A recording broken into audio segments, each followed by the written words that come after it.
जय श्री राम। बहुत स्वागत आपका आपके अपने बेहद खास कार्यक्रम में।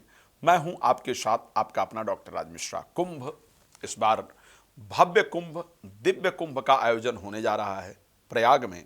और ये जो कुंभ होगा इसमें एआई का प्रयोग करते हुए भी भारत की आधुनिक व्यवस्था नजर आएगी। सब लोग कुंभ स्नान करते हैं। हम सभी लोगों ने इन कथाओं को श्रवण किया है कि प्रत्येक 6 वर्ष में अर्धकुंभ, 12 वर्ष में कुंभ और 144 वर्ष के अंतर्गत पूर्ण महाकुंभ का आयोजन होता है। कुंभ क्यों हुआ था? देव और दानों के बीच में युद्ध हुआ, अमृत मंथन किया गया और युद्ध के समय पर जहां जहां वो अमृत छलका, उस स्थान को, जहां जहां पर उस कलश, अमृत कलश को रखा गया, उन स्थानों पर कुंभ का आयोजन होता है। 4 जगह पर कुंभ का आयोजन होता है, आप सभी लोग जानते हैं, जिसमें नासिक है, उज्जैन है, हरिद्वार है और प्रयाग है।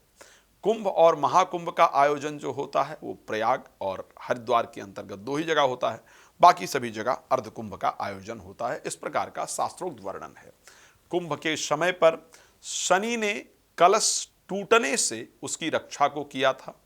बृहस्पति ने चंद्रमा ने कलश को छुपाया था। सूर्य ने कलश टूटने से उसकी रक्षा की थी और बृहस्पति ने कलश को बचाया था। शनि बृहस्पति और सूर्य का एक विशेष जब परिवर्तन होता है अलग अलग राशियों के अंतर्गत, तो फिर ऐसी परिस्थिति में कुंभ का आयोजन किया जाता है। मेरा उद्देश्य वो नहीं है।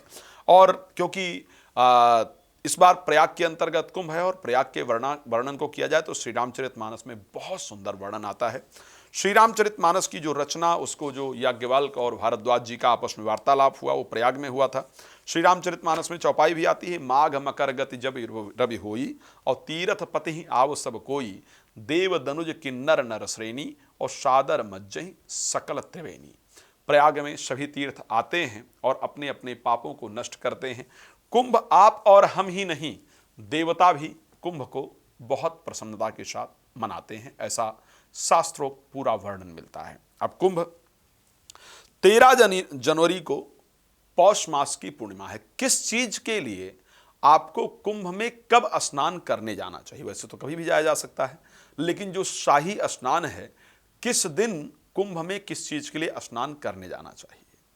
अगर आप धार्मिक आस्था रखते हैं, आपको मोक्ष की प्राप्ति करनी है, घर की अशांति को दूर करना है, तो ऐसे परिस्थिति के अंतर्गत आपको 13 जनवरी पूष मास की जो पूर्णिमा है पौष मास की, उसको स्नान करने जाना चाहिए।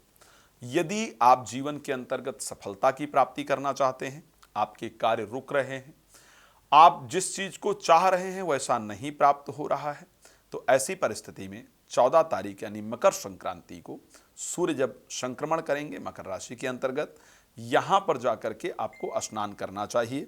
इस समय स्नान करने से आपकी जो सूर्यकृत ऊर्जा है उसमें वृद्धि हो जाएगी और आपके रुके हुए कार्य बनने प्रारंभ हो जाएंगे। आपकी मान सम्मान, प्रतिष्ठा इत्यादि बढ़ेगी।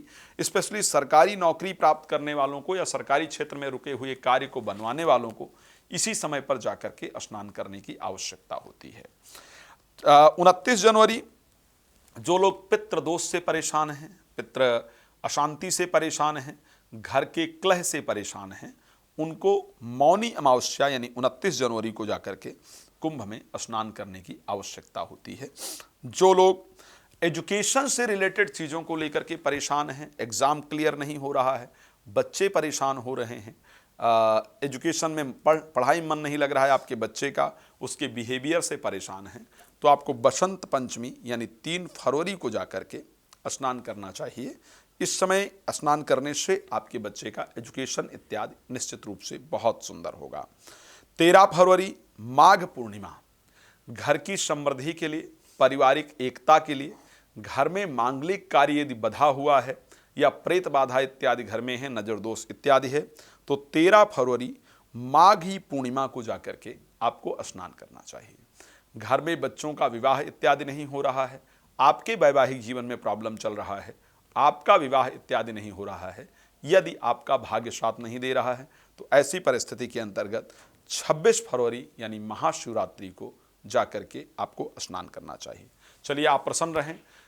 प्रयास करूंगा कि माघ के समय कुछ धार्मिक आयोजन किया जाए प्रयाग के अंतर्गत। मैं भी उस समय पर शाही स्नान के समय वहां रहने का प्रयास करूंगा। जो लोग मेरे साथ कोई वहां धार्मिक आयोजन कराना चाहते हैं, वो मेरे साथ संपर्क कर सकते हैं। धन्यवाद। जय श्री राम।